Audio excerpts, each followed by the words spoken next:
আসসালামু আলাইকুম। হ্যালো আপুরা ভাইয়ারা। আই হোপ আজকে নিউ ব্লগটা আপনাদের কাছে অনেক অনেক ভালো লাগবে। আজকে সুন্দর একটা ব্লগ যেটার ভিতরে একদম নিউ খাবার। এই খাবারটা হয়তো কেউ ট্রাই করেননি, বাট আমি ট্রাই করছি যে আসলে এইভাবে কি খাওয়া যায় কিনা। এইভাবে হয়তো রেস্টুরেন্ট অন্য অন্য সিস্টেমে খায়, বাট আমি আজকে মানে না পাওয়ার না খাওয়ারই সে কষ্টের জ্বালায় আজকে রাগে এটা এইভাবে ট্রাই করলাম। আর ভাবলাম আপনাদের সাথে রাগের মাঝেও শেয়ার করি, আপনাদের ভালোবাসা পেলে হয়তো রাগটা দূর হবে।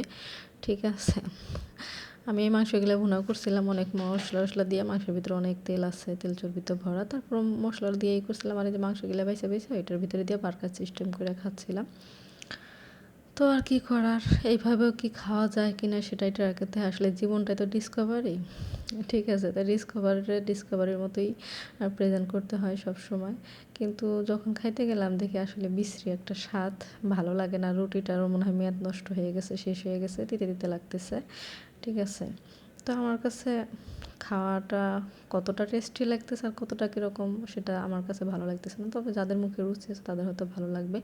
আমার এই খাবারটার প্রতি কোনো রুচি নেই। তবে রাত এখন অনেক অনেক কষ্ট নিয়ে ভিডিওটা ভয়েস দিতেছি, কারণ এত রাত্রে 1টা বাজে। এখন আমার মামা এসে বলতেছে আমি ছেলের বাসা থেকে খেয়ে আসছি, তুই যদি কিছু থাকে খাবার সেগুলো খেয়ে নে। তখন এমনিতে মনে হচ্ছে যে কাকে পাই আর কাকে মারি কাকে ধরি, মানে মনে হচ্ছিল যে নিজেকে নিজে শেষ করি। বসে বসে কান্না করে ভাবলাম না, মাংস একটু আছে আর সালাদ আছে, বের করে দেখে এগুলো দিয়ে খাওয়ার ট্রাই করা যায় নাকি। তো ওই রুটি দিয়ে খাইলাম, দেখলাম যে একটু ভালো লাগে না, স্বাদ না, রুটিটাও নষ্ট হয়ে গেছে। ঠিক আছে, আসলে কি এইভাবে খাওয়া যায় বলেন? রুটি মাংস খাবো ভাত দিয়ে, অথবা এমনি যে হাতে বানানো রুটি সেগুলো দিয়ে। তো আর কী করব, কষ্টের কথা কাকেই বা বলি, কার সাথেই শেয়ার করি। যেহেতু দূর প্রবাসে আসি কষ্ট করার জন্য, আসলে প্রবাস জীবনটা যে এতটা কষ্টের এটা কেউ বুঝে না।